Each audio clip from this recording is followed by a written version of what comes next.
योजनाबद्ध तरीके से जब काम होता है तब उसमें कामयाबी मिल जाती है। योजना बनाओ। जहाँ बड़ी संगतें हैं, काफ़ी सत्संगी हैं, उन क्षेत्रों में जहाँ जहाँ गांव में सत्संगी हैं उनको जिम्मेदारियाँ आप इसकी दे दो। प्रचार प्रसार की व्यवस्था की जिम्मेदारी उनको दे दो। उनको काम सौंप दो कि भाई इतने गांव में आपको फेरियां निकालनी है, पर्चा बांटना है, प्रचार करना है, भक्ति मुक्ति के बारे में बताना है लोगों को। यानी समझो सारी बातों को जो सत्संगों में आपने सुना है, बताया जाता है, उसको वो लोग अपने अपने तौर तरीके से ही लोगों को बतावें और समझावें। लोगों के इस मनुष्य शरीर के बारे में बतावें, ये लोग गंदा न करें, पशुओं के पक्षियों के यानी मुर्दा मांस को डाल करके गंदा न करें, इसको लोग साफ सुथरा रखें। ऐसा कोई काम न करें कि मानवता खत्म हो जाए, बुद्धि भ्रष्ट हो जाए, दिमाग ही न काम करे, ऐसे कोई नशे की चीज़ों सेवन न करें। इन सब बातों को बतावें, लोग अपने अपने तौर तरीके से लोगों को समझावें। तो ये जहाँ बड़ी संगतें हैं उस तरह से आप लोग योजना बनवा दीजिए। जितने भी लोग यहाँ सुन रहे हो या जो लोग ऑनलाइन सुन रहे हो या यूट्यूब पर जो लोग सुनो, आप जितने भी प्रेमी हो, आप लोग सब योजना अपनी बना लो और ये कार्यक्रम आप चलाओ। 22 तारीख को गुड़ी पड़वा है, शुभ दिन माना जाता है, नए वर्ष की शुरुआत मानी जाती है। तो 22 तारीख तक आप लोग योजना बना लो और 23 से अभियान आप चलाओ। तो 30 तारीख को तो नियम के अनुसार 8 दिन घरों पर झंडा लगाने के बाद उतार दिया जाएगा, लेकिन यह कार्यक्रम 5 अप्रैल तक आप लोग लगातार चला दो। आप थोड़ा और बढ़ा दो प्रचार प्रसार का अभियान और इसमें तेजी लाने का। समझो कि जिससे लोग कलयुग के झकोले से बच जाएं, सतयुग देखने का आनंद ले लें, सतयुग के लायक बन जाएं, इसके लिए आप थोड़ा सब लोग समय बढ़ा दो। अब तो देखो प्रेमियों, झंडा 23 को लगेगा और 30 को उतरेगा। कोशिश यह रहे कि जहाँ भी नए पुराने सत्संगी होगा, जहाँ भी थोड़े या ज़्यादा संख्या में हो, चाहे देश हो चाहे विदेश हो, कोशिश आपकी यही रहनी चाहिए कि सबके घर पर झंडा लग जाए। कुछ लोग तो एक ही बिल्डिंग में, एक ही यानी समझो मकान में कई लोग रहते हैं, कई मंजिल का मकान होता है, तो अपने अपने दरवाजे पर लगा दो, अपने अपने खिड़कियों पर लगा दो। अपने दरवाजे पर लगाने का नहीं है, खिड़की में भी नहीं लगा सकते हो, तो आप अपने दरवाजे पर कागज में लाल रंग से जय गुरुदेव लिख करके और वहीं पर चिपका दो, या गेरू से या पेंट से या ऐसे स्टिकर जय गुरुदेव लाल रंग का लिखा हुआ सफ़ेद पर, सफ़ेद पीछे का हिस्सा होना चाहिए जिसको बैकग्राउंड कहते हैं, उसमें अक्षर उभर करके आ जाते हैं, दूर से भी दिखाई पड़ते हैं। वो रंगीन कर दोगे अक्षर साफ नहीं दिखेंगे, तो दिखाई पड़े लोगों। जिसकी भी जिसकी नज़र जाएगी उस जय गुरुदेव नाम के ऊपर जाएगी। जय गुरुदेव नाम को इतने दिनों में जो ये आपका संकल्पित प्रचार है, इसमें जितने भी लोगों की नज़र उस जय गुरुदेव नाम पर पड़ेगी, उसको भी कुछ न कुछ फायदा होगा, उसको भी कुछ न कुछ लाभ मिलेगा, उसके भी कुछ न कुछ कर्म कटेंगे, उसके भी कुछ न कुछ भाव जगेंगे। इसलिए जो झंडे का दर्शन करेगा इतने दिनों में, जो जय गुरुदेव नाम को पढ़ेगा, उसको भी कुछ न कुछ लाभ मिल जाएगा।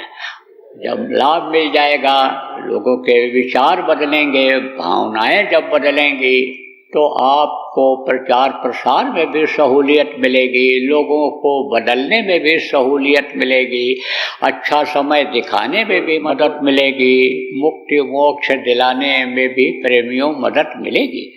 तो आपका भी भला होगा और उसका भी भला होगा, उसका भी लाभ होगा, आपको भी लाभ मिलेगा। इसलिए झंडा कोशिश करो कि ज़्यादा से ज़्यादा लोगों के घरों पर लग जाए, ज़्यादा से ज़्यादा लोगों के दरवाज़ों पर जय गुरुदेव नाम ये लिख जाए, सफ़ेद कागज़ पर लाल स्याही से लिख करके चिपका दें, टेप लगा दें, कोन लगा दें, कोई फिक्स तमाम तरह की चीज़ें चिपकाने वाली आती हैं। स्टिकर ही ऐसे बनते हैं कि जिसको ऐसे खाली उजाड़ो और चिपका दो।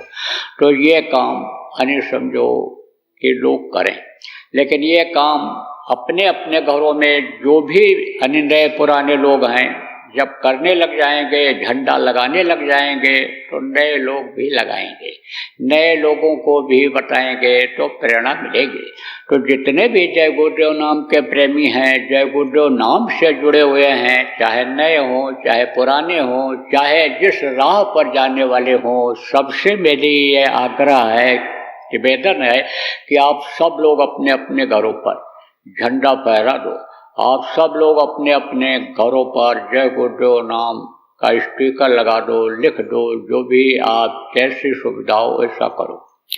विदेशों में लोग कम हैं, जहाँ अन्य देशों में अब तो समझो कि सभी प्रदेशों में भारत के अपने प्रेमी हो गए, लेकिन जहाँ कम हैं वहाँ भी लगाओ। अब रही बात यह है प्रचार प्रसार की, जहाँ पर कम लोग हैं वहाँ आप सब मिलकर के आपस में मिलकर के योजना बना लो। कैसे भी जहाँ जैसे सुविधा है, सरकारी नियम का पालन बराबर करते रहना है, नियम का उल्लंघन नहीं करना है, नियम के अनुसार करना है। लोगों को रिझा करके, लोगों को समझा करके, हाथ जोड़ करके उनको मनाना है कि जिससे वो अच्छा समय देख लें, उनके अंदर भी प्रभु के प्रति भक्ति आ जाए। जो प्रभु की तरफ से, गुरु की तरफ से विमुख हो रहे हैं, अलग हो रहे हैं, वो भी उनसे जुड़ जाएं। यह प्रयास आप लोगों को करना है। जोर जबरदस्ती कभी भी नहीं, छोटा बन करके, प्यार से, प्रेम से समझा करके, पैर छू करके इनको मनाने की ज़रूरत है कि जिस तरह से अबोध बच्चे को मनाया जाता है, प्यार दे करके, पुरस्कार दे करके मनाया जाता है, इसी तरह से ये भी अज्ञानी हैं, ये विषय वासनाओं में फंसे हुए, भोग में फंसे हुए हैं, कलयुग के चक्कर में आ गए हैं, माया के जाल में ये फंसे हुए हैं। उससे प्यार से इनको समझा करके, बता करके निकालने की जरूरत है। जो जैसा चाहता है प्यार से समझता है, प्यार से सकता। सम्मान अगर पा करके समझ जाता है तो उसको सम्मान दे दो, इज्जत दे दो, उसका पैर छू लो, हाथ जोड़ दो, उसको सम्मान दे करके समझा दो। समझाने की, बताने की, मनाने की जरूरत है।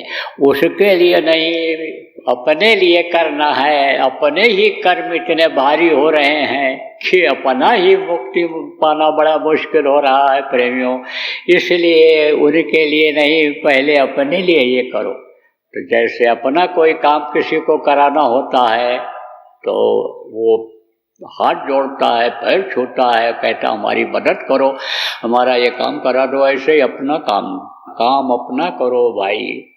सच्चा तो ये अपना काम है, तो इसमें लगने की जरूरत है।